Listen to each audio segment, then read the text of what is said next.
पुणे शहराला पाणी पुरवठा करणाऱ्या खडकवासला प्रकल्पातील खडकवासला, पानशेत, टेमघर आणि वरसगाव या धरणात जानेवारी अखेरपर्यंत सुमारे 61% पाणीसाठा शिल्लक आहे. सोलापूर जिल्ह्याला पाणीपुरवठा करणाऱ्या उजनी धरणाचा पाणीपुरवठा 0% पोहोचला आहे.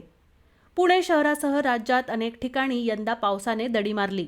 त्यामुळे गेल्या वर्षीच्या तुलनेत पुरेसा समाधानकारक असा पाऊस झालाच नाही. परिणामी राज्यातील बहुतांश धरणे पूर्ण क्षमतेने भरली नाहीत.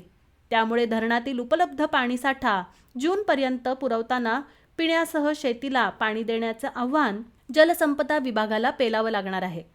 छत्रपती संभाजीनगर विभागात सर्वाधिक बिकट स्थिती निर्माण झाली आहे. नाशिक आणि विदर्भातील धरणांमध्येही पाणीसाठा निम्म्यापर्यंत पोहोचला आहे. खडकवासला धरणात सध्या 1.19 अब्ज घनफूट, पानशेतमध्ये 8.30 TMC, वरसगावमध्ये 8.2 TMC आणि टेमघरमध्ये 0.48 TMC असा एकूण 17.99 TMC पाणीसाठा खडकवासला प्रकल्पात आहे. म्हणजेच 61.77% पाणीसाठा आहे. गेल्या वर्षी जानेवारी अखेरीस खडकवासला धरण साखळीत 21.18 TMC पाणीसाठा होता.